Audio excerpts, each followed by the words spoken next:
sugiera los diferentes temas del pastor Luis Alvarado. Póngase en contacto con nosotros. Será un placer atenderle.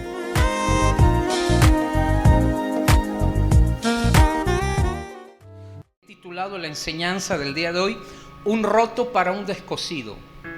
Un roto para un descosido. Esta es la enseñanza del día de hoy.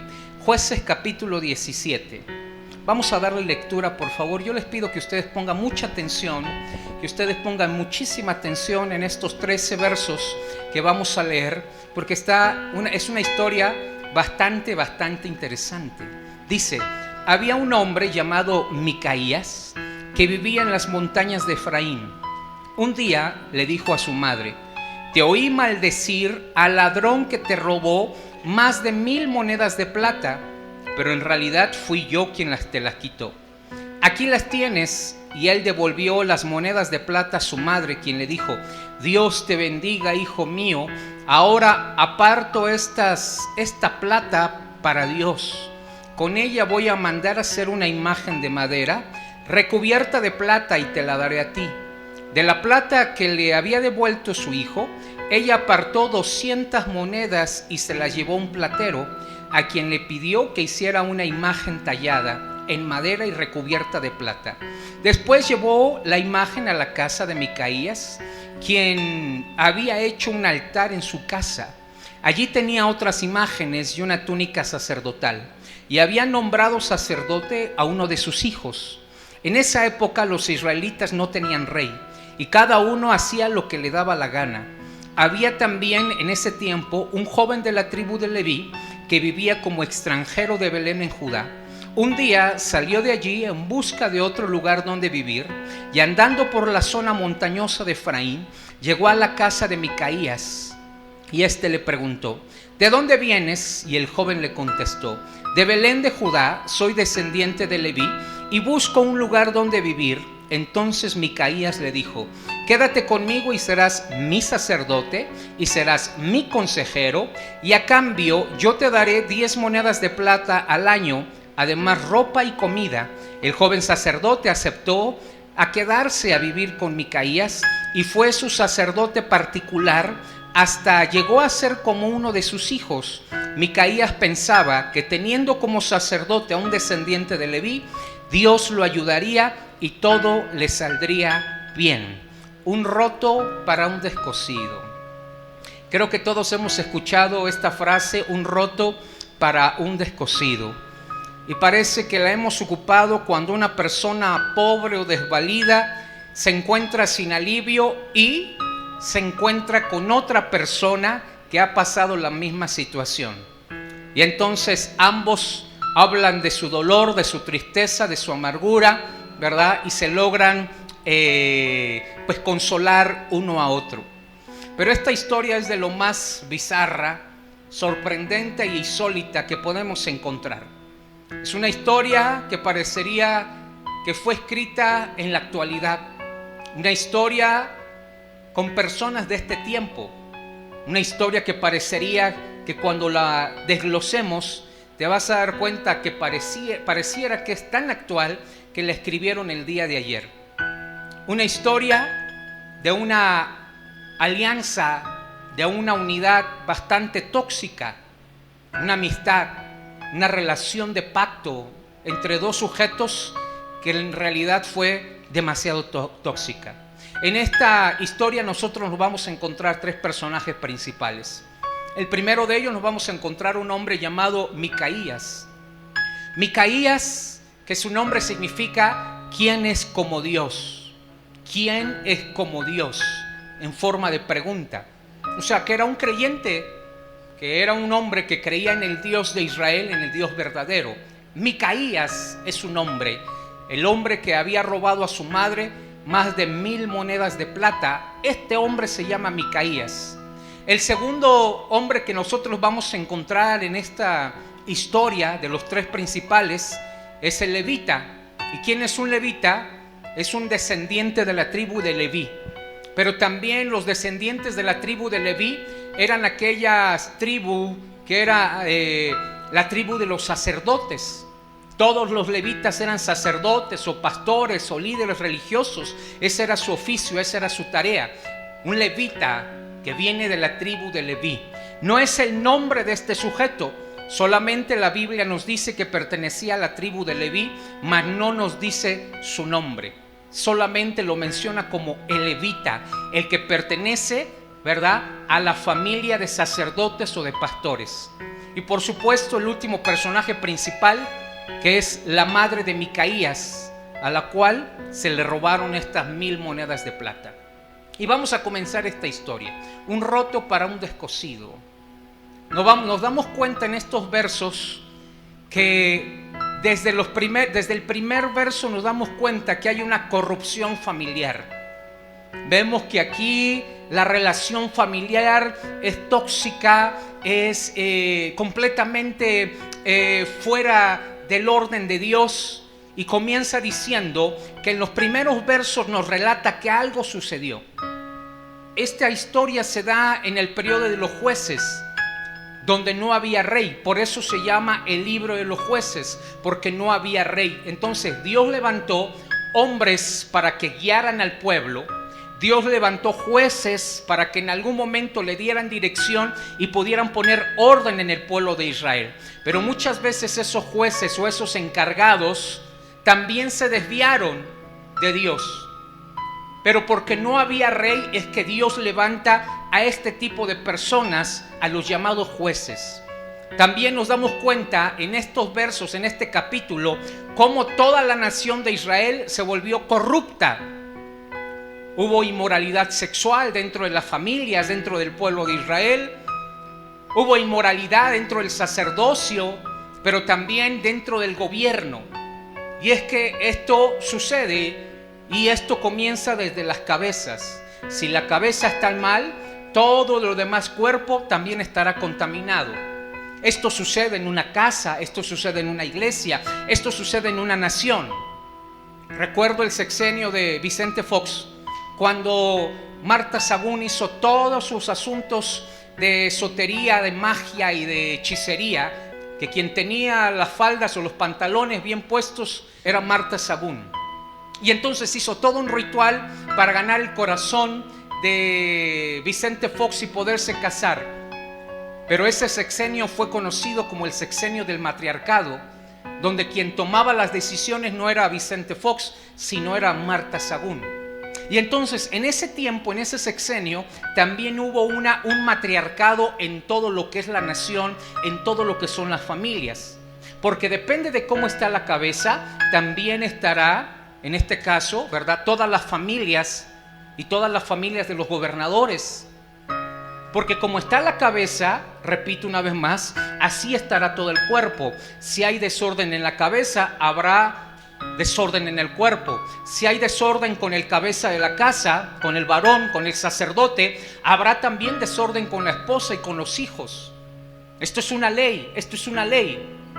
Por eso es tan importante que las cabezas, los líderes, estén alineados para que entonces el pueblo pueda también gozar de bendición.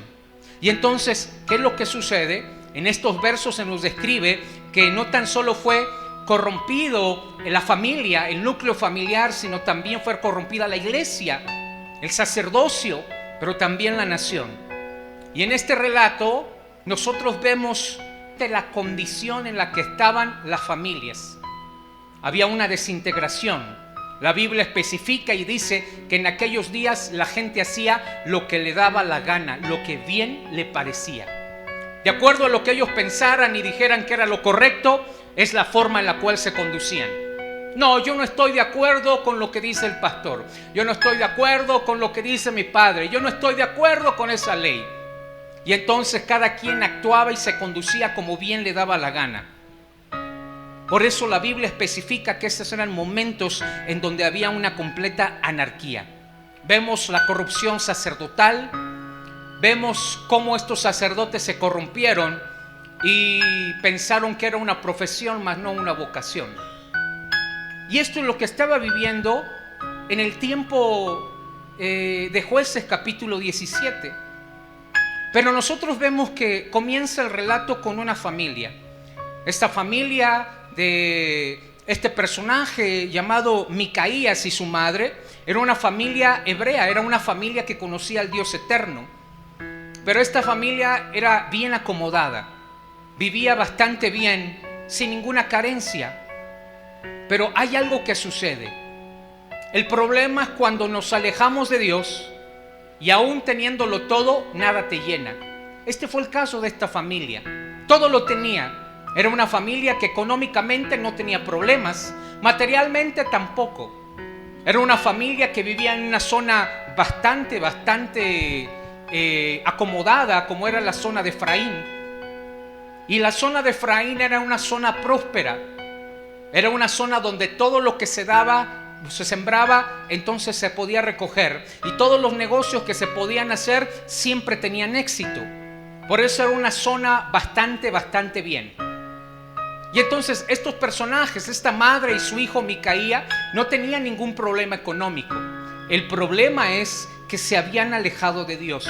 Tú puedes tener absolutamente todo, escúchame bien, tú puedes tener absolutamente todo, pero si tú estás alejado de Dios, nada de lo que puedas adquirir, nada de lo que puedas tener, nada de lo que puedas comprar, te va a saciar y te va a llenar. Este es el caso de estos personajes. Todo lo tenían, pero tenían una ausencia de Dios, se habían alejado de Dios, que estaban buscando cómo llenarlo, y lo que hicieron fue empezar a levantar altares y hacer imágenes o ídolos de fundición. Habían perdido su relación con Dios, habían perdido esa cercanía con Dios, y por eso es que ellos empezaron a buscar la forma de cómo equivocada, de cómo acercarse a Dios. No siempre los bienes materiales, no siempre el dinero, y no siempre tener todo lo que tú quieras te va a hacer feliz. No siempre tenerlo todo te va a hacer sentir satisfecho. Al contrario, si no tienes a Dios, te vas a sentir miserable. No es pecado tenerlo todo, no es pecado querer tenerlo todo, no es pecado tener bendición, abundancia, no es pecado. El pecado es cuando lo tienes y te alejas de Dios y empiezas a confiar y empiezas a sentirte protegido por lo que tienes en el banco o por lo que tienes en casa o por el negocio exitoso. Ese es el problema cuando nos alejamos de Dios. Y esto fue lo que sucedió con esta familia. Una familia muy simpática, que la madre cuando va a la caja fuerte se da cuenta que le habían robado, y entonces de su boca empieza a salir ajos, cebollas, serpientes, alacranes y una serie de blasfemias, cuando la madre se da cuenta que en el lugar donde ponía su dinero, su caja fuerte, ya no tenía esas monedas, esos más de 1100 monedas de plata. Y la madre empieza a maldecir, empieza a decir: maldito el hombre que tomó y que me robó, que vino y entró a mi casa y tomó y me hurtó. Y lo maldijo, y lo maldijo, y lo maldijo, y lo maldijo. Todo el día se la pasaba maldiciendo. Llegaba la mañana siguiente y volvía a ver el lugar vacío donde estaba ese dinero que había guardado, que había atesorado. Vuelve a maldecir una vez más a ese ladrón.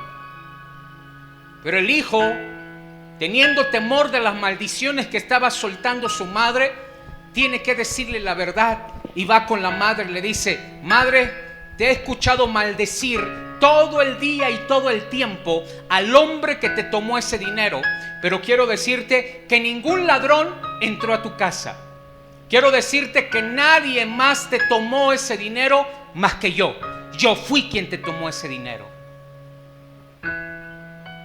Y la madre no lo maldice. La madre no suelta una maldición más, sino se retrae y le dice: ay, hijo mío, muchas gracias por habérmelo dicho. Te bendigo, gracias a Dios porque tú tenías ese dinero. Lo interesante aquí es que era una familia creyente en Dios. Era una familia que era temerosa de Dios. Y que la madre estuviera soltando maldición tras maldición tras maldición. Lo grave aquí también es que vemos que el hijo le había tomado y le había robado a su propia madre. Si la madre no hubiera maldecido, el hijo se hubiera quedado con el dinero. Si la madre hubiera dicho, total, entró un hombre o entraron unos ladrones y se llevaron mi dinero, si la madre se hubiera quedado callada, entonces el hijo no hubiera dicho ni pío de que él había tomado ese dinero. Pero como hubo maldiciones, y ahorita te voy a explicar por qué, como hubo maldiciones de parte de la madre y se sabía y era conocido que una maldición soltada cobra un efecto, por eso el hijo tuvo miedo de las maldiciones que estaba soltando su madre hacia ese ladrón. Por eso es que el hombre, Micaías, recapacita y dice, madre, nadie te ha robado, yo mismo te tomé ese dinero. Lo grave aquí es que el propio hijo le roba a su madre. Conozco cantidad de casos donde los hijos toman lo que le pertenece a los padres, y más cuando andan en situación de droga, o más cuando andan en situación de alcoholismo, o más cuando andan en malos pasos, van y las pocas joyas que tiene el padre o la madre las toman, las empeñan, las malbaratan o las intercambian. Conozco casos en donde ya la casa de los padres está tan vacía porque siempre el hijo se saca algo para poder venderlo, y entonces las casas quedan ya sin ningún aparato electrodoméstico porque todo se lo ha llevado su hijo. Eso es lo grave. Pero ¿sabes qué es más grave? Que la madre no diga nada ni haya una corrección. Eso es lo más grave. Que después de que el borracho o el drogadicto, el malviviente de los hijos que tiene ahí en casa, después de haber terminado con todos los ahorros, con las pensiones o con lo que gana del negocio de su sueldo, o que termina malbaratando todo lo que con sacrificio construyeron sus padres, todavía el padre o la madre lo tenga viviendo ahí en la casa. Eso es más grave. Y vemos que es el caso de esta mujer, la cual no recibe ningún castigo. No era cualquier cantidad, era una cantidad bastante grande. Porque, ¿sabes? Los levitas ofrecían ofrenda a Dios cada año en un total de 10 ciclos de plata. O sea, 10 monedas de plata en todo un año. Lo que había robado Micaías eran 1100 monedas de plata, equivalente a un poco más de 10 años de trabajo, equivalente a 10 años, más de 10 años de lo que un levita le daba de ofrenda a Dios. No era una cantidad cualquiera, no era una baba de perico, era una cantidad bastante fuerte. ¿Y qué es lo que hace entonces la madre? Cuando maldice y dice, maldito el hombre que me robó el dinero, que se pudra en el infierno. Y entonces el hijo escucha todo eso y le dice, mamá, perdóname, es que fíjate que yo había tomado tu dinero, fue sin querer, de repente pasé, vi la caja fuerte y se me hizo fácil tomarlo, pero yo te lo estaba guardando, en ningún momento me lo iba a robar. No creas que me lo iba a robar, más bien te lo estaba guardando por si entraba un ladronzuelo. Y la madre entonces cesa la maldición y dice, ay hijo, mi hijito precioso, mi nene, mi puchunguito, te bendigo, hijo mío, te bendigo, Dios te bendiga, hijo.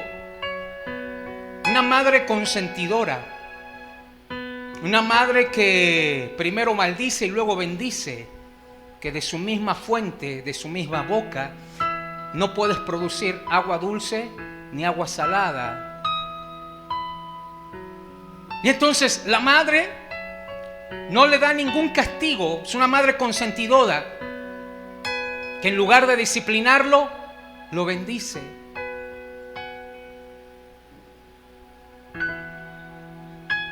¿Cuántas veces no hemos escuchado esos casos?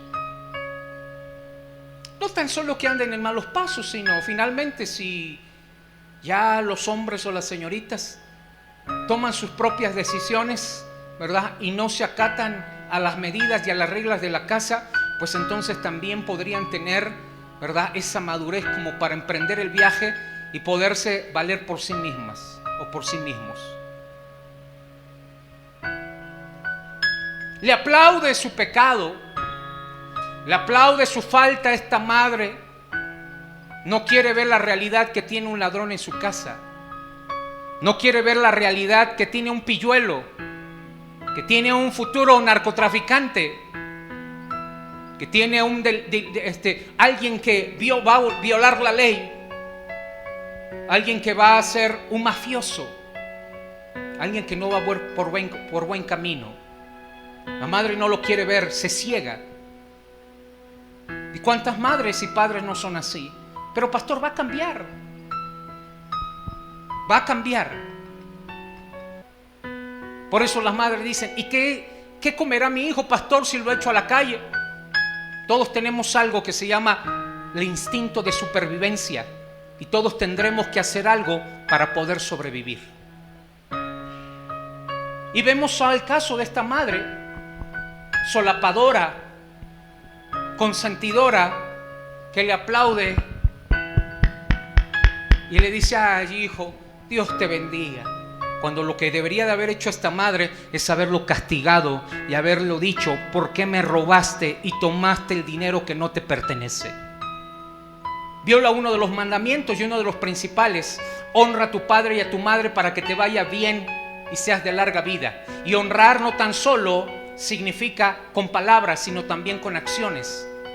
Si no le das, entonces no le quites. Si no aportas, entonces no le quites. Cuando los hijos son los que deberían de bendecir a los padres, los hijos son los que deberían de pagar esa cuenta. Si no das, no quites. Pero ¿quién tiene la culpa? Los padres, y en este caso la madre, que no le dio ninguna corrección al hijo, sino le aplaude lo que él hizo. Bendito de Jehová, le dice. Bendito de Jehová. Bendito de Jehová. ¿Tú crees que alguien puede ser bendito de Jehová siendo un ladrón? ¿Tú crees que alguien puede ser bendito de Jehová robándole a su propia madre? ¿Tú crees que alguien puede ser bendito de Jehová? Qué absurdas y torpes palabras de esta mujer salen de su boca. Bendito de Jehová.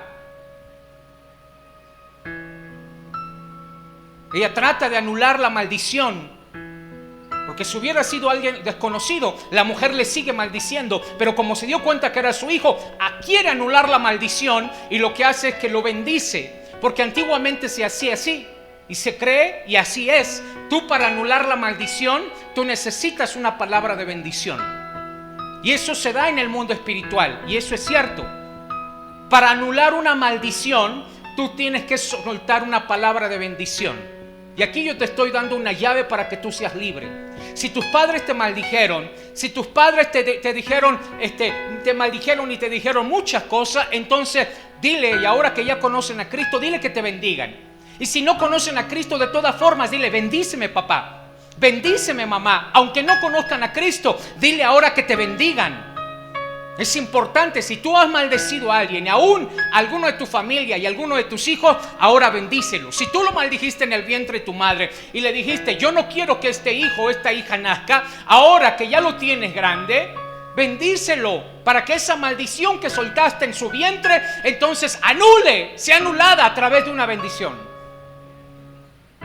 Por eso la madre inmediatamente reacciona al ver que su hijo es el que tiene el dinero. Por eso ella dice: bendito de Jehová. No. Cruz, que se vaya el diablo y que venga Jesús. Anulo las palabras de maldición para mi hijo. Chiquito, bonito. Ay, no, nada de las maldiciones quiero para él. Porque era sabido eso, que a través de una bendición tú anulas la maldición, y eso es muy cierto. Hay gente que vende su integridad por tan poco. Y entonces fue el caso de Dalila, una mujer que se ofreció a entregar a Sansón a los filisteos por 30 monedas de plata. La misma cantidad por la cual fue entregado Cristo, 30 monedas de plata. Y antiguamente se podía comprar a un esclavo defectuoso con algún problema físico por 30 monedas de plata. O sea que para Judas Jesús no valió más que un esclavo defectuoso.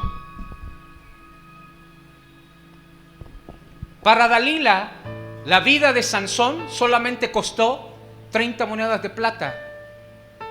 Lo de un esclavo atravesado por el cuerno de un toro. ¿Te das cuenta? Con tan poco a veces las personas llegan a vender su integridad, como en el caso de este hombre. Todo lo que acarreó en su espíritu por haberle robado a su propia madre. Tú nunca vendas tu integridad a ningún precio. Mira lo que dice Proverbios 22.1. Proverbios 22.1. Proverbios 11.3. Proverbios 22.1. Proverbios 11.3. Proverbios 20.17. Proverbios 17.20 y Proverbios 13.5. Repito, Proverbios 22.1, Proverbios 11.3, Proverbios 13.5, Proverbios 17.20 y Proverbios 20.17. Mira lo que dice Proverbios 22.1. Vale más la buena fama que las muchas riquezas, más que el oro y la plata y la buena reputación. La buena reputación. O sea que la buena reputación y la buena fama vale muchísimo más que la plata, que el oro y las riquezas. Hoy vemos cómo personajes de la política se llevan miles y miles de pesos, pero su reputación, tú te los encuentras en la calle y tú no los señalas como un buen líder o un buen gobernador, sino le dices, ahí va el ladrón. Tiene mucho dinero, pero su reputación está por los suelos. Esa persona podrá decir, pues yo tengo mucho dinero. Pues sí, chavo, pero te conoce todo México y aún todo el mundo que eres un ladrón. Te podrás ir a Suiza, te podrás ir a España, y quien te reconozca no te va a reconocer por lo que hiciste bueno, sino te va a conocer por lo que le hiciste mal a una nación. Podrás comer en un buen restaurante, pero si la gente te llega a reconocer, vas a ver que fuiste el gobernador, el presidente, que fue un ladrón y que está comiéndose eso, ese bocado y ese platillo con un dinero mal habido. Por eso la Biblia dice que más vale la buena reputación. Luego Proverbios 11.3 dice, al bueno lo guía la justicia y al traidor lo destruye la hipocresía. Wow. Al bueno lo guía la justicia, al traidor lo destruye la hipocresía. O sea, tarde que temprano se va a quitar la careta y vas a acabar con todo lo que pudiste construir. Proverbios 13.15 dice, la gente honrada odia la mentira, el malvado siempre causa vergüenza y deshonra. Proverbios 17.20, al que es malintencionado nunca le irá bien, al que es mentiroso siempre le irá mal. Al que es malintencionado nunca le irá bien, al que es mentiroso siempre le irá mal. Proverbios 20:17 dice, tal vez te sepa muy sabroso ganarte el pan con engaños, pero acabarás comiendo basura. Ay, ay, ay. Fuerte, ¿no? Y entonces esto es lo que sucede con este hombre que le roba a su propia madre. Él pensó ganar, pero todo lo contrario, recibe maldición. Tú dirás, bueno, pero la maldición la madre se la quitó. No, hay algo que dicen los abogados que se sigue por oficio. Y entonces la maldición por oficio se sigue. Aunque la madre pacte, aunque la madre ore, aunque la madre reprenda, aunque la madre ofrende, si el hombre está cometiendo una falta, por oficio se sigue la consecuencia de esa falta. robó y deshonró a su madre. En ninguna parte de la Biblia leímos que dice: madre, perdóname porque te tomé el dinero.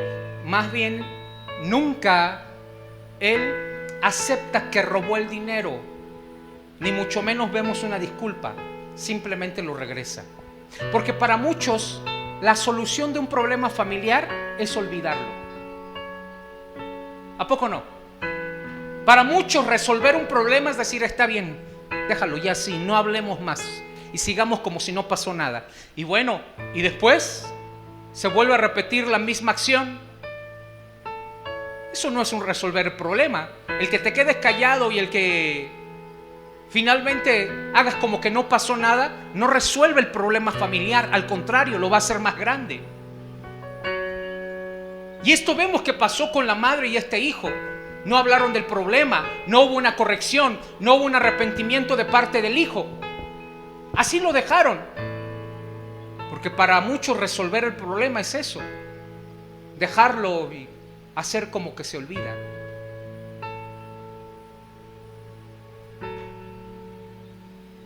Y entonces la madre lo que dice es lo siguiente, ¿no? Bendito de Jehová, bendito seas, hijo mío. Ahora, en agradecimiento a Dios, estaba pensando que voy a tomar como unas 200 monedas de plata y voy a hacer un ídolo en honor a Dios. A ver, estamos hablando de israelitas que no creen en los ídolos. Estamos hablando de israelitas que no adoran ídolos, que no pueden hacer fundiciones y que no pueden postrarse ante ídolos. Pero mira lo que es estar lejos de Dios. Mira lo que es estar una familia abandonados de Dios, que ellos se crean su propia imagen de Dios y ellos hacen su Dios a su imagen y a su semejanza.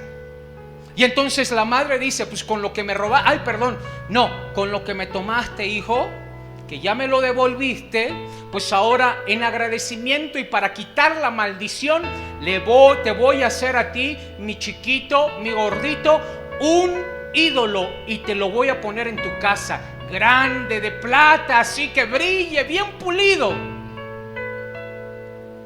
¿Qué es lo que está sucediendo aquí? Una madre idólatra, una madre consentidora, una madre solapadora, pero también una madre que incita a su hijo al pecado,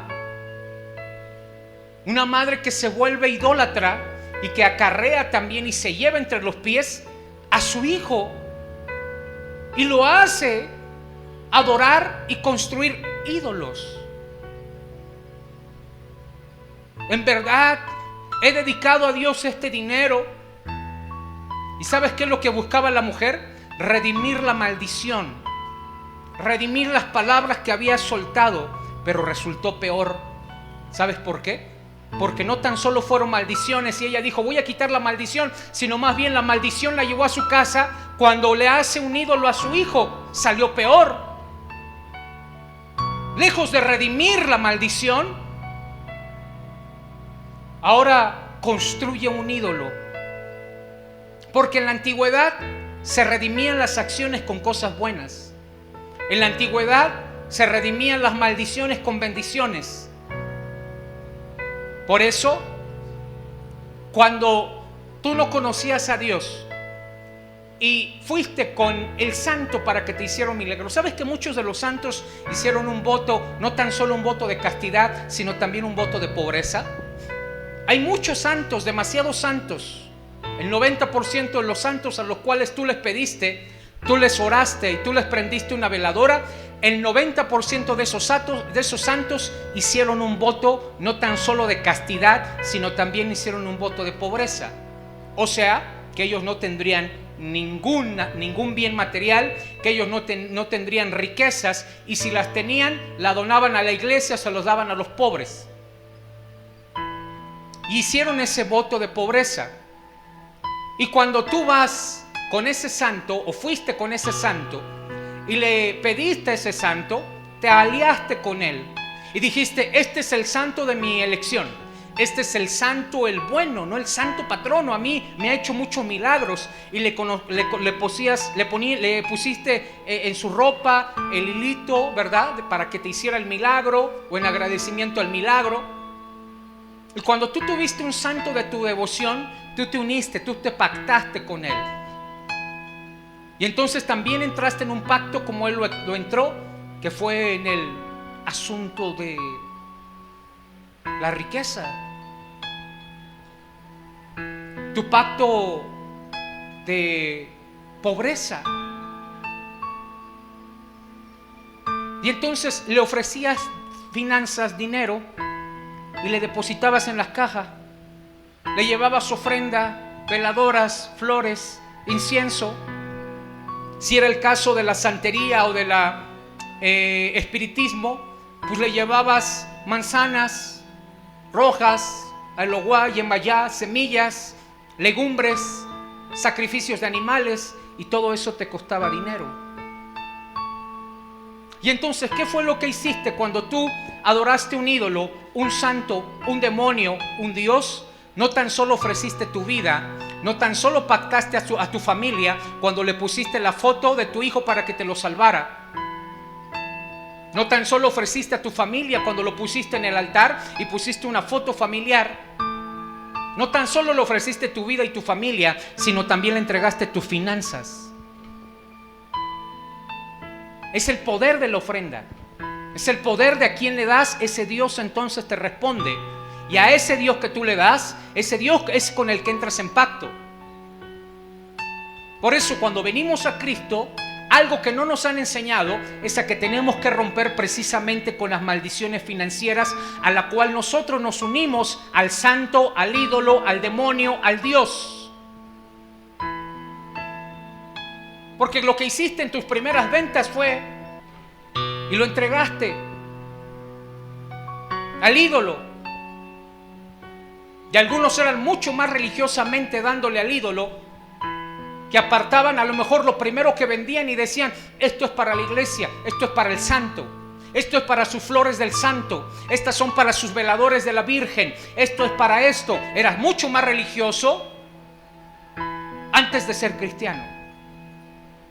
Y escogías y te ibas muy temprano a donde venden todos estos artículos de flores, y todas las mañanas, si no era todos los días, por lo menos 2 o 3 veces, le llevabas al altar de los ídolos flores recién cortadas o flores de las mejores y se las ponías allí.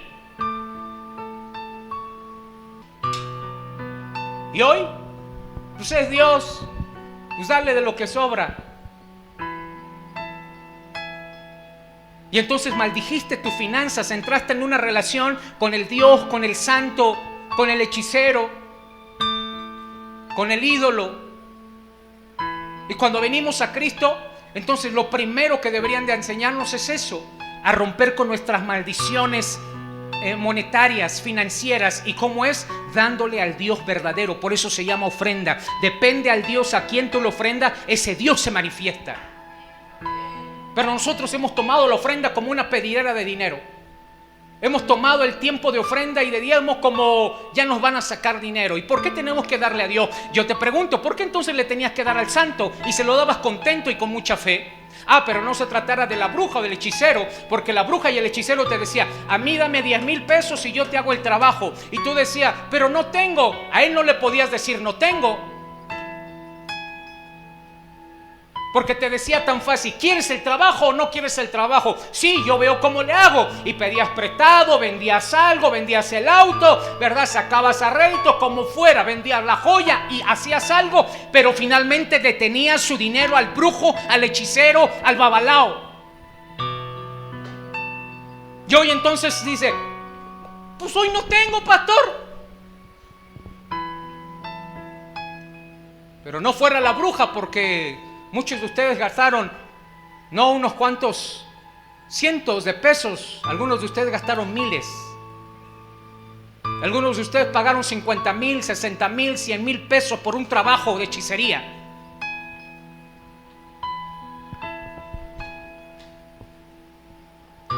Con tal de que hicieras regresar a tu pareja, o con tal de que le hicieras a ese que te hizo un trabajo, o con tal de arruinar a alguien.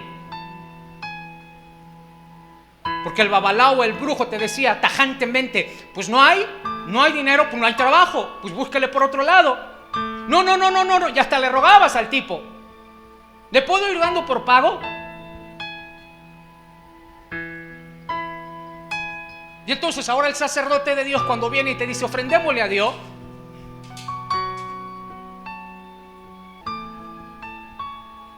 ¿me entiendes? Todo ese tipo de acciones, pactaste tus finanzas, pactaste y maldijiste tus finanzas. Y le dabas al brujo, al hechicero, al babalao, al santo, aunque no tuviera. Por eso tal vez antes te iba mejor, porque aprendías a dar. Claro, no de Dios. Porque también uno de los significados de Baal o de Satanás en el hebreo es el que te bendice. Por eso muchos dicen, es que el domingo es cuando más vendo. Pues sí, no es Dios el que te bendice, es el otro Dios. Para que finalmente tú no vengas a la casa de Dios, lo honres, le exaltes, lo alabes, pases un tiempo con Dios y sea el día del Señor. ¿Me entiende? Porque también el otro Dios bendice, ¿eh? Y pregúntale al santero, porque el santero te lo dice.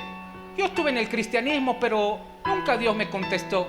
Aquí mira, la primera semana, la primera quincena, aquí mi santo me respondió. Sí te creo, por supuesto. Sí te creo, porque también tu Dios y ese Dios te bendice. Pero ese Dios que tú tienes es un mal padre, porque solamente un mal padre le da todo a sus hijos. Y un buen padre dice, no, espera, no lo mereces todavía, no estás capacitado para recibirlo.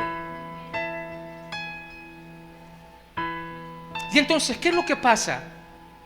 Ella decidió a quién darle su dinero. No se lo dio a Dios, no fue al templo a ofrecerlo, no se lo dio a un sacerdote verdadero. ¿Sabes la mujer a quién le dio su dinero? A los ídolos. Porque tú decides a quién le das tu dinero. Porque cada vez que das tu dinero, lo dedicas. O sea, cuando tú gastas en prácticas pecaminosas, tu dinero no te va a rendir. Si tu dinero lo gastas en cigarrillos, lo gastas en alcohol, lo gastas en droga, tu dinero no te va a rendir. Porque lo estás pactando a una práctica. Cuando tu dinero lo inviertes en irte con una muchacha o un muchacho a disfrutar y a un hotel, pues tu dinero lo estás maldiciendo.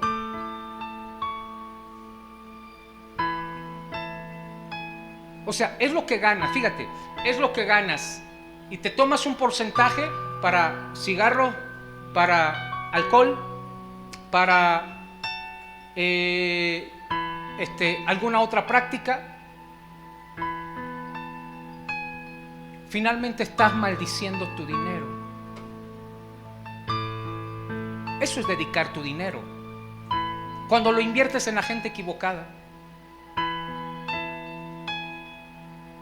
Como en el caso de esta mujer que te dije. Cuando tu dinero lo inviertes en un hijo o hijos baquetones que pueden trabajar, que pueden valerse por sí mismos, y tú lo inviertes en una persona así, que no tiene oficio ni beneficio, también tus finanzas se maldicen.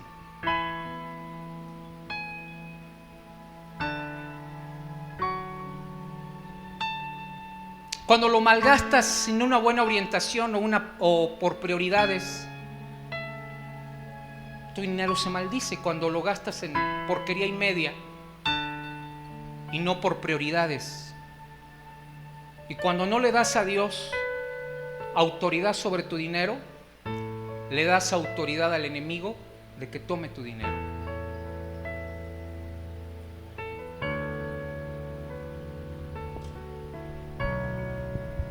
no te ahorras cuando no le das a Dios, te maldice. Te pongo un ejemplo. No está mal que tú te puedas cambiar de celular y puedas tener el mejor celular. Qué bueno, perfecto. Pero bueno, toda tu quincena, todo el mes se te fue en el teléfono, lo malgastaste. ¿Y dónde quedó Dios? Si tú le das a Dios lo que a Él le pertenece, Él no tiene ningún problema de que tú, porque ya son tus prioridades, tu casa, Dios, tu casa, y después de que hayas cumplido con eso, ¿verdad? Tus compromisos, y después si tienes para comprarte el último teléfono, qué bueno. Pero honraste a Dios, honraste tu casa, honraste a tu familia y te honras tú. Pero si lo haces al revés, lejos de ser bendición, será una maldición. Tú decides a quién le das tu dinero, como esta mujer. Tú decides. Y la mujer dice, lo voy a dedicar a Dios. No, no lo dedicaste a Dios porque Dios no pide ídolos. No lo puedes dedicar a Dios porque Dios no pide ídolos y está en contra de los ídolos. Lo que tú pienses, mujer, es equivocado. Lo voy a dedicar a Dios. ¿Y quién eres tú para decir qué le puedes dedicar a Dios? ¿Quién eres tú para decir que Dios avala esa acción? ¿Quién eres tú? Es que Dios no tiene problema porque mira, hoy si dejamos de dar el diezmo, entonces nos alcanza bien la quincena. Bueno, ¿y quién eres tú para dedicar el porcentaje y comerte lo que le corresponde a Dios? ¿Quién eres tú?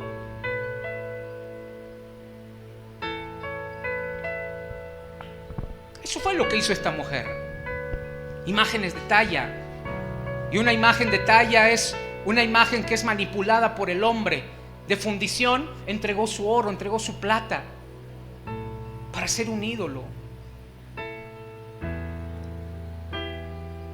¿Qué sientes cuando tus hijos, entonces el dinero que tú das? Salió una muy buena, en una de las páginas decía,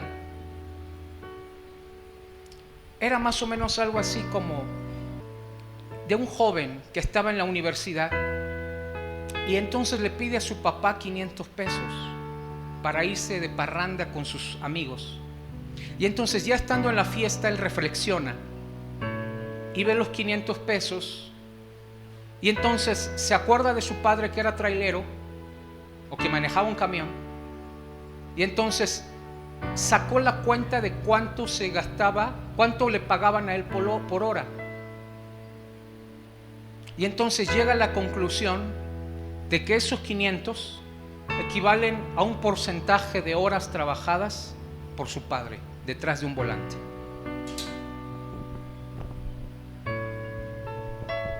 Y entonces cuando ve el billete de 500 pesos se arrepiente, ¿verdad? Y se sale el hombre de la fiesta y va con su padre y le devuelve los 500 pesos y le dice, papá, aquí está tantas horas de trabajo que tú te gastas para ganar estos 500 pesos.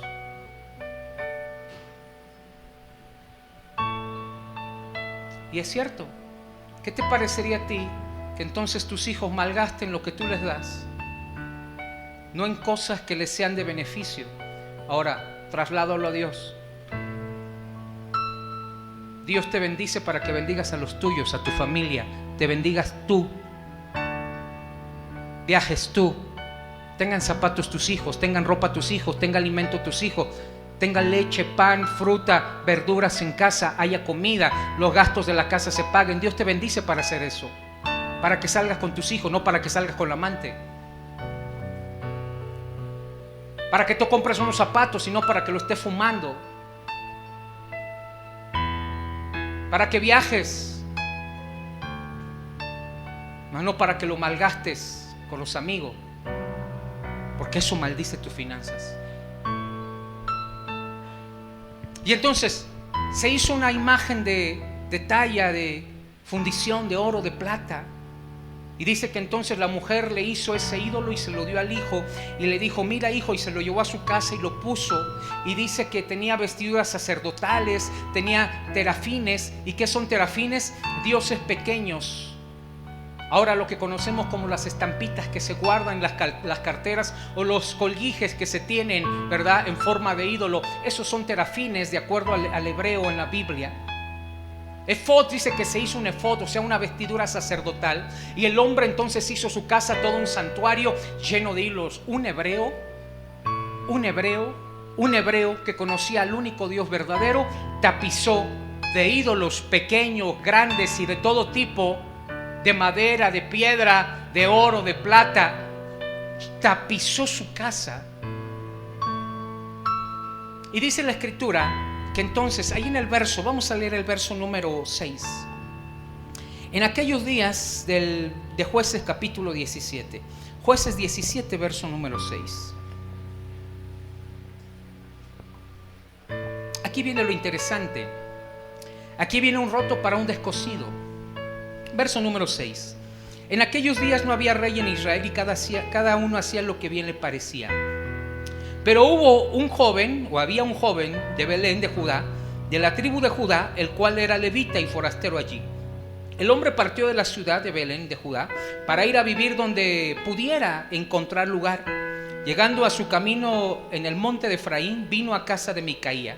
Y Micaía le dijo: ¿de dónde vienes? Y el levita le respondió: soy de Belén de Judea y voy a vivir donde se pueda encontrar un lugar. Entonces Micaía le dijo: quédate en mi casa y serás para mí padre y sacerdote. Y yo te daré 10 ciclos de plata por año, vestidos y comida. Y el levita se quedó. Agradó pues al levita morar con aquel hombre y fue para él como uno de sus hijos. Y Micaías consagró al levita y aquel joven le servía de sacerdote personal y permaneció en la casa de Micaías. Un roto para un descosido. La Biblia dice que entonces no había rey en Israel y cada uno hacía lo que bien le parecía, lo que se le pegaba la gana. Este hombre, Micaías, cuando su madre le da el ídolo, dice la Biblia que a su hijo de Micaías lo declara sacerdote. Bueno, ¿quién era Micaías para decirle a su hijo: ahora tú eres el pastor familiar? Si no tenía ningún estudio, si no pertenecía a la tribu de los levitas, ¿cómo es que el propio Micaías le dice a su hijo: ahora tú vas a ser nuestro pastor? Porque cuando no está Dios en el orden, porque cuando Dios no está presente en la familia, hacemos un montón de tonterías y decimos: no vamos a congregarnos, aquí podemos orar, aquí podemos cantar, aquí podemos hacer un culto. Sí, ¿y cuánto tiempo te va a durar? ¿Quién va a ser el líder? ¿Quién va a ser el pastor? ¿Qué te va a predicar? ¿Qué te va a enseñar? ¿Qué revelación tiene? ¿Qué estudios tiene?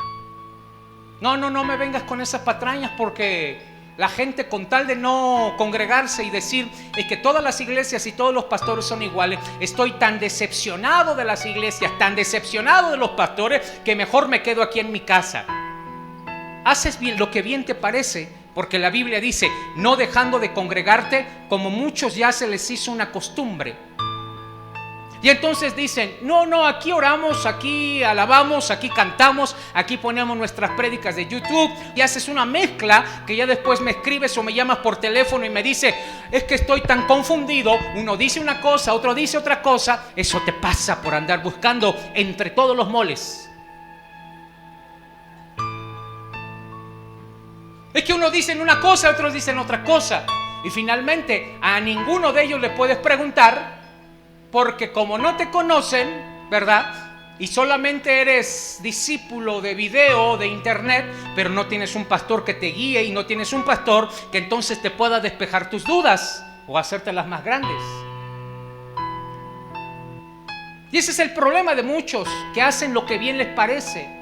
Y entonces el tipo, Micaías, le dice a su hijo: tú vas a ser mi sacerdote. Y el hijo le dice: ¿yo? ¿Por qué? Si a mí no me gusta el ministerio, tú sabes que yo no quiero nada con Dios, yo quiero la fiesta, yo quiero la parranda. ¡Shh! ¡Silencio! Tú vas a ser mi hijo porque eres el primogénito y vas a ser el sacerdote.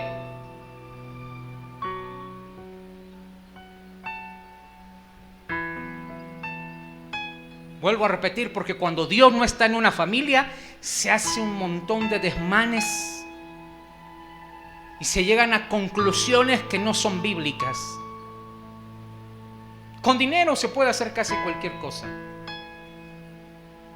Hoy tenemos pastores que no son pastores, sino que son empresarios.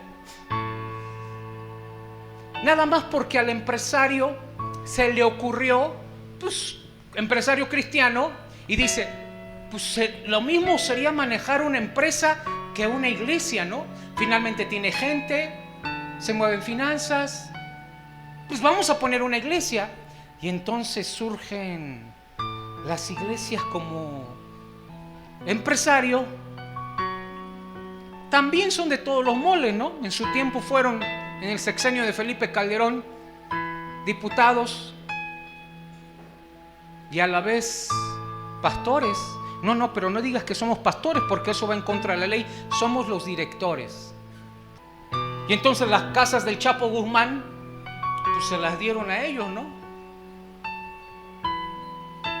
Mamaban del erario, y no cualquier cosa, sino millones de pesos, ¿no? Y manejan la iglesia como si fuera una empresa. Porque con dinero puedes hacer cualquier cosa, pero no puedes ser un ministro. Y entonces, pues muchos se sintieron ya empresarios, o se sintieron famosos, ¿no? Ay, es que fui artista y fui cantante, y entonces ahora, como me convertí a Cristo y tengo mucha gente que me sigue, vamos a poner una iglesia y lo vamos a manejar como lo manejaban los shows y en los espectáculos. Un montón de vallas aquí y hombres de seguridad acá para que entonces no se me acerquen. Salgo, medio doy una prédica que no es prédica, sino hablo acerca de mis vestidos lujosos y mis zapatos que me salen tan caros, y hablo acerca de los lugares, de los espectáculos y de los programas de televisión donde salgo. Y en eso se basa su enseñanza, la tal Yuridia. Pero ahí está la gente. Y yo digo, ¿qué estudios tienen? ¿Cuándo cruzaron un instituto teológico? ¿Qué profundidad tienen? Para decir babosadas y tonterías, cualquiera lo puede hacer y no se necesita estudiar. Para decir yo creo, yo opino y yo creo que tengo una interpretación de la Biblia, cualquiera lo puede hacer, hasta el brujo lo puede hacer. Pero para dar una predicación, para poder fortalecer y levantar y dar información espiritual a la grey, tú necesitas pasar un tiempo de estudio, no nada más lo que se te venga en el camino en gana. Eso es lo que sucedió en ese tiempo. Yo soy tu padre y tú vas a ser mi sacerdote. De mí comes, tú vives en mi casa. Tú vas a ser mi sacerdote. Y silencio. Es que yo quiero estudiar otra cosa. Guarda silencio. Que muchos piensan que una iglesia es como manejar una empresa. Y es incorrecto.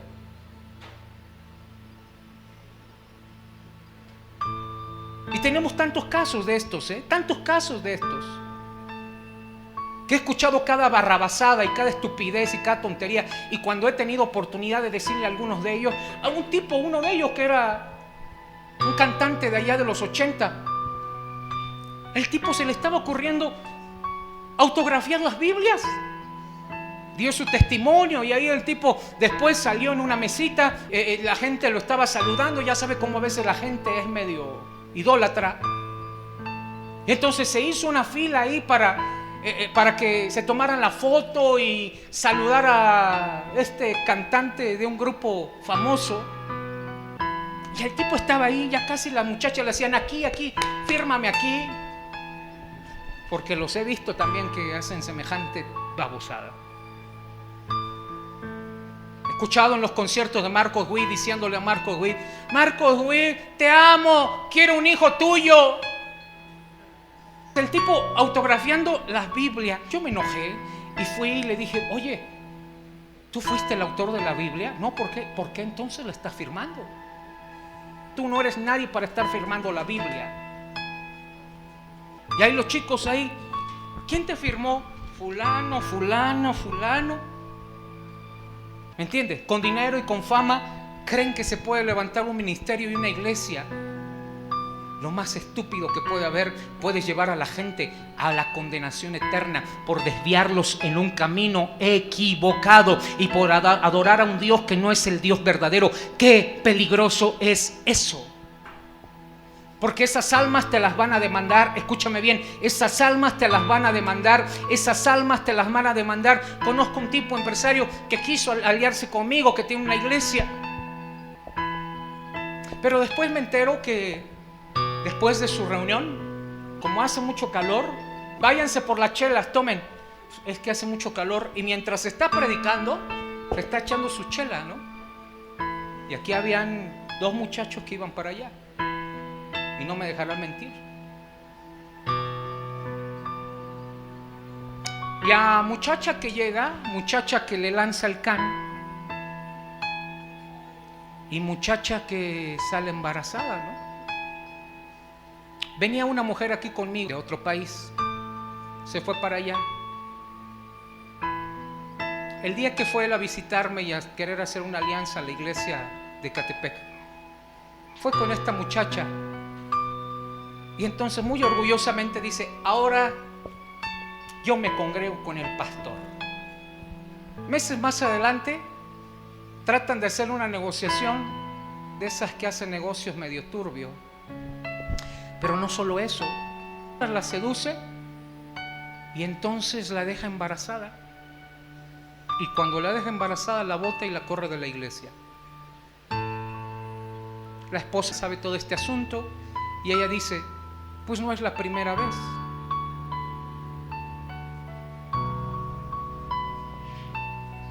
Pero ahí les gusta estar. Porque con dinero tú puedes levantar algo y comprar los últimos instrumentos, lo mejor, bocinas, escenario, música, reflectores, sillas cómodas, aire acondicionado. Y finalmente dirigirlo como hacer una buena publicidad y dirigirlo como un negocio o una empresa.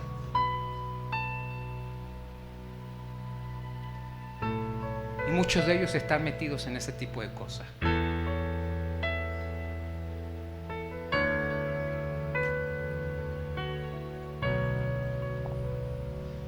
Por eso te dije que esta historia era como si se hubiera escrito en nuestro tiempo.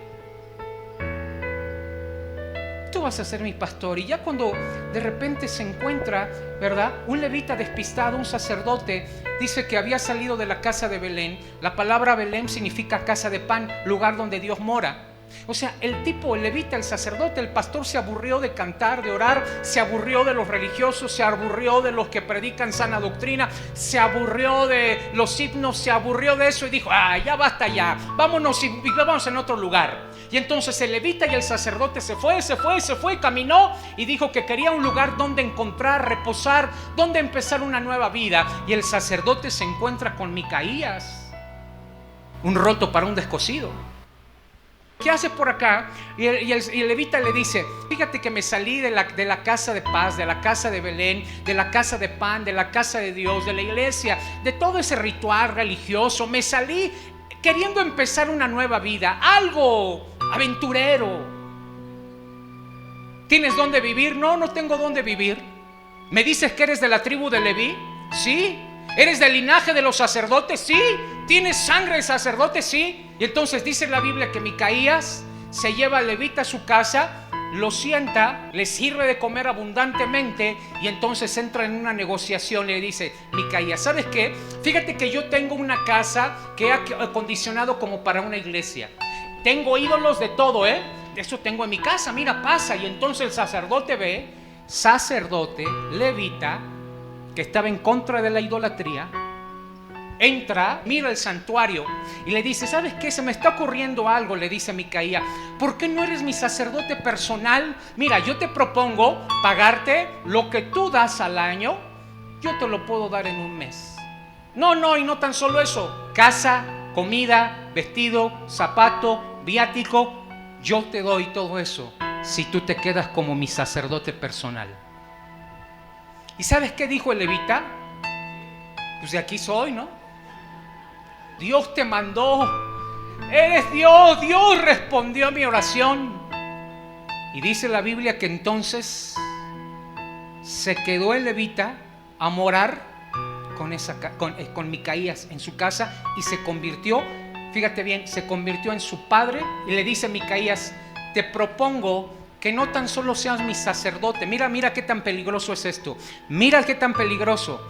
Le dice Micaías al sacerdote: te propongo que seas mi padre y que seas mi sacerdote. Wow. ¿Sabes qué peligroso es padre? Porque el padre es quien te engendra. Escúchame bien. Y entonces puedes tener un padre espiritual que te siembre y que te engendre error. Y una vez dejándote la semilla del error, y eso que te engendró y que te enseñó, lo tienes aquí y lo vas a enseñar y vas a dar hijos de error, torcidos y chuecos. Por eso aquellos que andan por ahí diciendo: mi padre espiritual fulano de tal.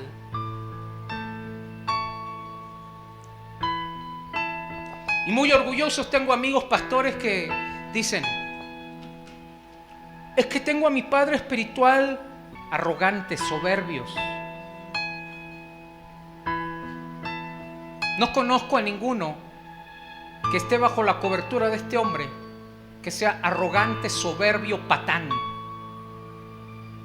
Luego me dicen: vienes a predicar, ya sabes cómo predico. ¿Quieres? Sí, pero no hables de nada más que de este tema. Y entonces el peligro de que alguien diga: tú eres mi padre, cuando el padre no está por la línea correcta. Qué peligroso es cuando le dices: tú eres mi padre espiritual, pero el padre espiritual no está por la línea correcta y no está por la línea de Dios. Qué peligro es eso, porque te engendra. Yo no digo que haya ministros que sean verdaderos padres espirituales, pero de la línea correcta, porque eso es lo que te van a engendrar. Y entonces el tipo dice: vas a ser mi padre y vas a ser mi sacerdote. O sea, no tan solo te va a engendrar, sino también la parte espiritual se la estás entregando.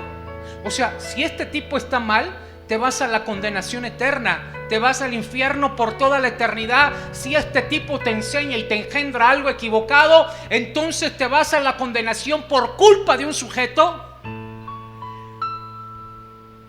Y hay algunos que cómo defienden a estos tipos, si defendieran al Señor Jesús y su palabra, pero no, defienden más al hombre.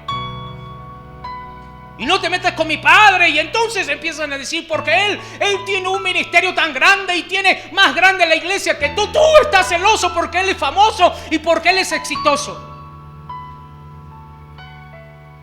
Patrañan, pero está re feo, yo estoy guapo. Lo feo no se le va a quitar, ¿no? ¿Me entiendes? Y entonces, ¿qué es lo que hacen? Defienden. Pero no se van a los puntos doctrinales, sino solamente a lo externo. Él ha conseguido, él ha logrado, él esto, él aquello. Bueno, ¿y su teología? No, ¿qué importa la teología? Es lo que él ha logrado. Entregaste tu vida espiritual a un sacerdote incorrecto que te puede llevar a la perdición. Un roto para un descosido. Se encuentra un roto y un descosido y dice: pues yo necesito un sacerdote. Y entonces el levita dice: pues yo necesito un trabajo. Yo necesito un ministerio. Hagamos mancuerna, hagamos alianza. Y entonces, de ser un ministro, el levita se vuelve un mercader. De ser un ministro se vuelve un mercader, porque acepta el acuerdo de Micaías para con él. Hay gente que no tiene formación, ni carácter, ni conocimiento, y que a cualquiera que le dé una embarrada de evangelio lo acepta. Hay mucha iglesia, mucho congregante que no sabe, porque no le gusta indagar, leer, estudiar la Biblia. nada más tiene una embarradita del evangelio, y cualquiera que te aparece así resplandeciente, famoso, ¿verdad?, conocido, y entonces se quedan con él. Bien dice el dicho: el hombre que no conoce a Dios, a cualquier viejo barbón se arrodilla. Quiere decir que cuando tú no conoces la escritura, cualquiera que te dé 1 o 2 versos y que tenga carisma puede ser su discípulo. Hay gente que busca la cobertura de un pastor o de una iglesia por el nombre o por la fama. ¿A quién quieres, bajo los pies de quién quieres ser enseñado? Y eso es lo que vas a reflejar. Espíritus se atraen. Alguien que es divorciado se casa por lo regular con un divorciado. 4 o 5 matrimonios, se casa con alguien que lleva 2, 3, 5 matrimonios. Y entonces hacen la bonita familia de los míos, los tuyos y los nuestros. Y digo, no está mal si en algún momento Dios te restauró y así tuvo que ser la familia, gloria a Dios, pero pues ya así se quedó, ¿no? Ya no busques, ya para qué buscas más. Gente con problemas de alcoholismo se atrae gente con problemas de alcoholismo. Gente de inmoralidad sexual se atrae con alguien de inmoralidad sexual. Porque los espíritus se atraen. Se atraen. Se atraen. Son como 2 imanes. Se atraen.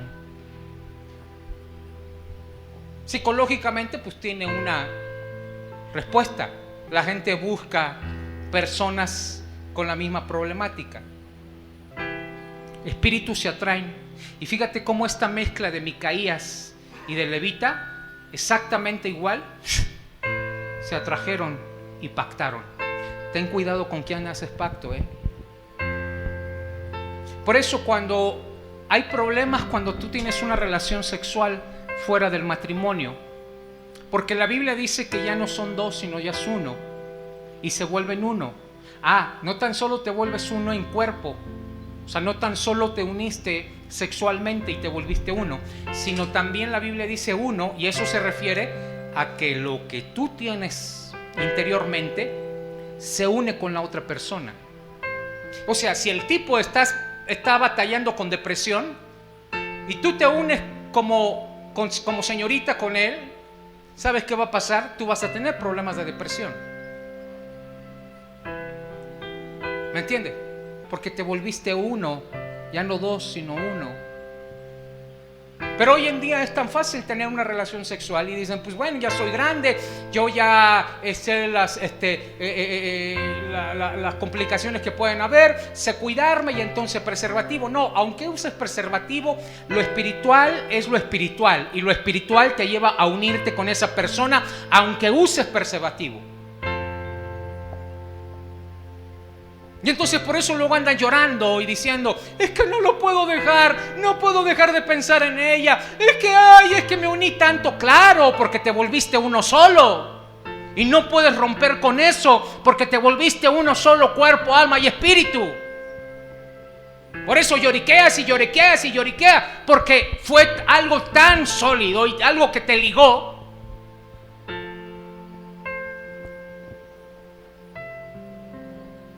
Y más cuando hubo palabras de no te voy a dejar, eres el amor de mi vida. Ya te uniste, chavo, ya te uniste.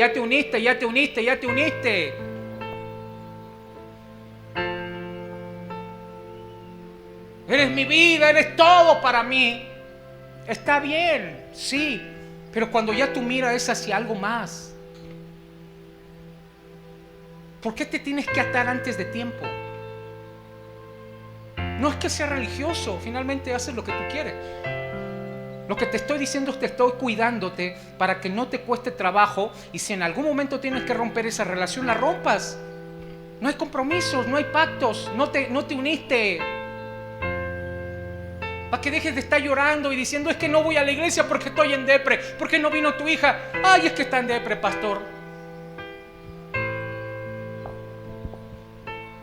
Te lo estoy diciendo para que no te unas, para que no te ates, para que no te arrepientas de algo después. Y para que si no es la persona correcta para tu vida, finalmente no pasó nada, no te uniste, ¿sabes qué? La pasamos bonito, ¿verdad? Adiós. Y no pases el proceso de cortar cada una de las cosas a las cuales te uniste. ¿Por qué? Porque la Biblia dice que con los dichos de tu boca te atas, te encadenas con los dichos de tu boca.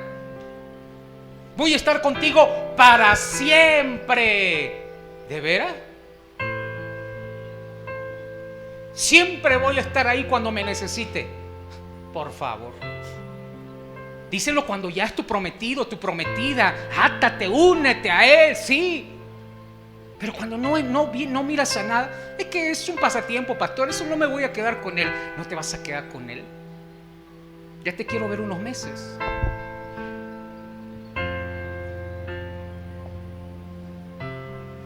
Las alianzas. Porque los espíritus se atraen. Voy terminando. Pero ¿sabes qué? Esta alianza no duró para siempre. Pasó algo que suele pasar en el capítulo 18, verso número 2. Pues fíjate que esta alianza tan bonita, este enamoramiento de Micaías y el levita, este primer amor que tenían ellos, ¿verdad? Este pacto que hicieron de que jamás se iban a abandonar, que él iba a ser su sacerdote y que iba a ser como su padre y que iba a ser como su pastor, y que entonces el otro dijo: ahora ya me siento que tengo la salvación porque traigo un sacerdote a mi casa. Ay, ahora sí, ni el infierno me va a poder separar porque ya el sacerdote está viviendo en mi casa. Y Micaías se sentía tan contento. Decía: la bendición de Dios va a venir, la bendición de Dios va a venir, la bendición de Dios va a venir a mi casa porque está viviendo el sacerdote, el pastor conmigo. Estaban viviendo el primer amor estos dos. Beso tras beso, y ahí abrazo tras abrazo, y diciéndote: yo te quiero, yo te estimo, yo también. Pero no fue para siempre este amor. El levita se vendió al mejor postor. Mira lo que dice el capítulo 18, verso número 2 y 4. Los hijos de Dan enviaron de su tribu 5 hombres, de entre ellos hombres valientes de Zoar, para que reconociesen y explorasen la tierra, y les dijeron: id y reconocer la tierra. Estos vinieron al monte de Efraín hasta la casa de Micaía, y ahí posaron. Cuando estaban cerca de la casa de Micaía, reconocieron la voz del joven levita, y llegando allá le dijeron: ¿quién te ha traído acá? ¿Y qué haces aquí? ¿Y qué tienes tú por aquí?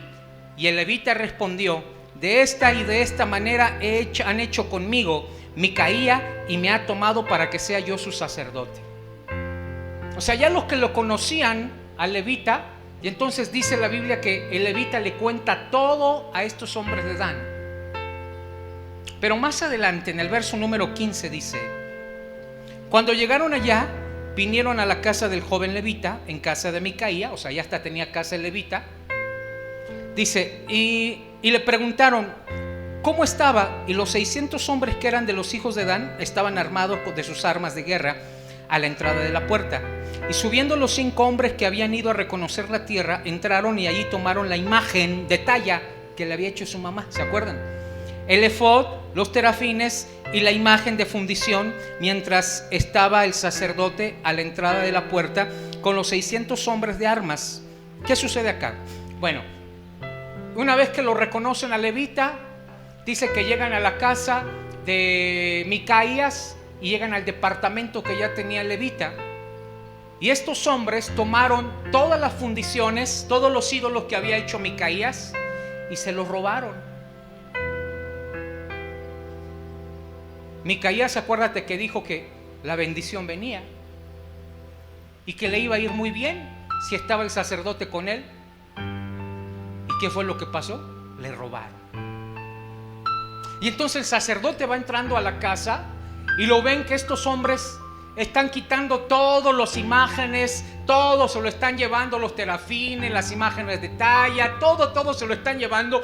Y entonces el levita le dice: ey, ¿dónde van? ¿Por qué roban? Eso es de la casa de Dios, y eso es mío, y eso es pertenencia de Micaía. Le dice: mira, es mejor que te calles la boca tienes de dos: o te vas con nosotros, y te callas, o te mueres. ¿Qué quieres? Y entonces los hombres le dicen de la siguiente forma, en el verso 19: y ellos respondieron: calla, pon tu mano sobre tu boca y vente con nosotros para que seas nuestro padre y sacerdote. Fíjate bien lo que dice: es mejor que seas tú sacerdote en casa de un solo hombre que de una tribu y familia de Israel.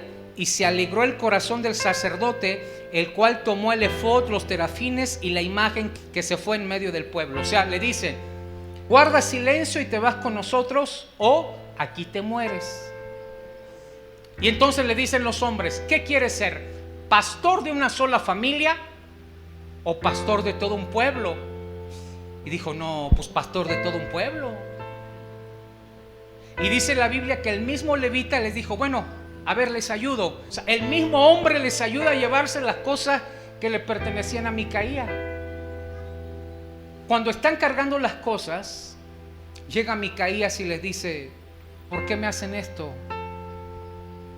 El sacerdote dice: yo me voy con ellos. Ellos me pagan mejor. Y no voy a quedarme con una familia, voy a ser el pastor de todo un pueblo. Vendido al mejor postor. Vendido al mejor postor. Y Micaías se quedó sin su sacerdote, sin sus ídolos, sin su dinero y en la ruina. Y sobre todo en la ruina espiritual.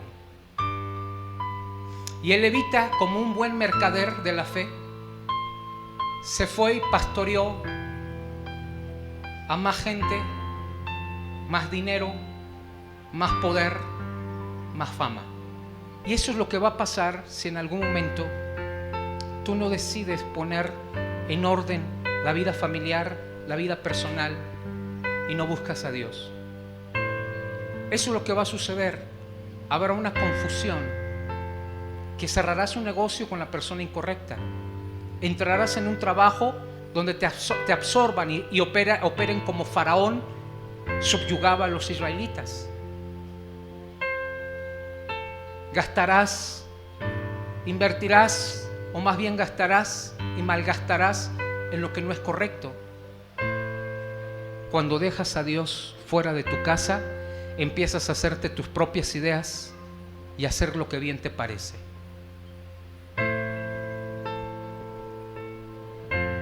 Por eso vemos que esta familia lo que creó fue deshonra, y una deshonra hacia Dios primero, y Micaías una deshonra hacia la madre o hacia los padres. Hubo robo, hubo mentira, hubo codicia de parte de levita,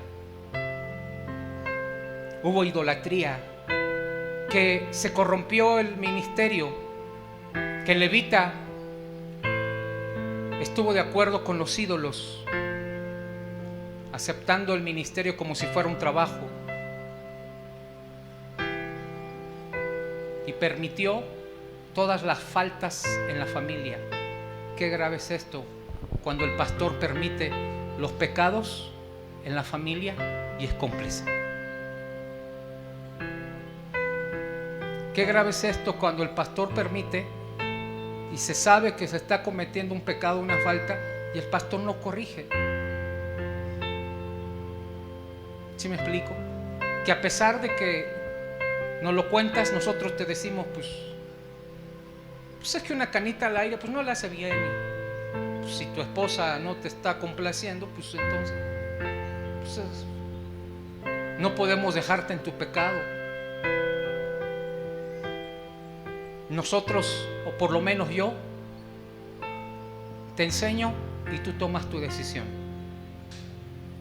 Alguien decía: pero es que el pastor va a imponer. Yo no puedo meterme en tu familia. Si tú no vienes conmigo y me dices, yo no puedo ir y meterme. Y además yo tengo un limitante. Yo no puedo interferir. Cuando tú me dices: pastor, necesitamos ayuda, entonces voy. Y entonces yo te digo, se tiene que hacer esto de acuerdo a la Biblia, esto, esto y esto. ¿Quieren hacerlo? Bien. ¿No quieren hacerlo? Finalmente es su decisión. Yo nada más les digo lo que se tiene que hacer o lo que la Biblia dice, y ustedes deciden si lo hacen o no lo hacen. Punto. Pero yo tengo un límite. Yo tengo un límite. Yo no puedo imponer algo a alguien. Y no impongo a nadie, yo solamente enseño. Cuando me dicen en Navidad, ¿pongo árbol o no pongo árbol? No sé, ¿no? Yo te enseño sobre la historia de la Navidad y te enseño sobre todo lo relacionado. ¿Tú quieres hacerlo? Pues no hay problema, ¿no? Tú ya estás informado. O sea, no estás ante un tirano o ante alguien un religioso y alguien que te tengas que esconder. No, finalmente yo te voy a decir y tú tomas lo que dice la Escritura o no. Termino, las alianzas son importantes de ver a quién te unes. Espero que esta frase pues no se aplique para ti, ¿no? Un roto para un descosido.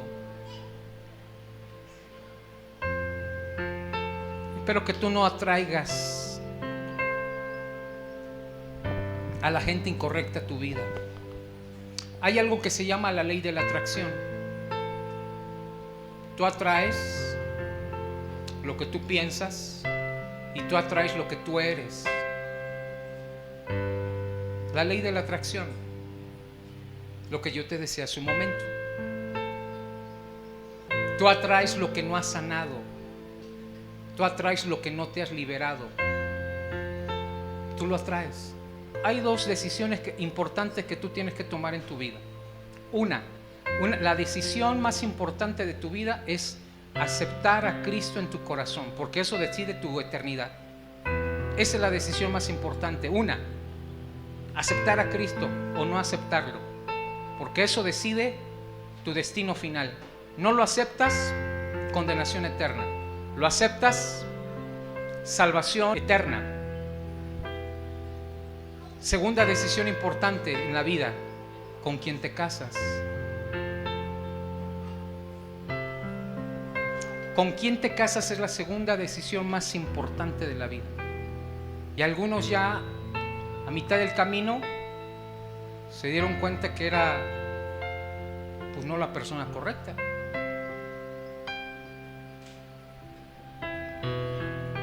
Y entonces esto sucede a veces por la presión. Porque como te uniste a esa persona en el noviazgo, cuando te diste cuenta que no era la persona correcta, yo dijiste, pero pues ya le prometí. Y hay algunos que se casan por compromiso, porque como se ataron con sus palabras, ya no se pudieron liberar.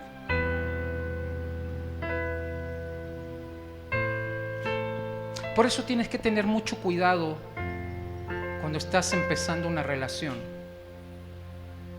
porque te atas, porque es la segunda decisión más importante de tu vida, con quién te vas a casar.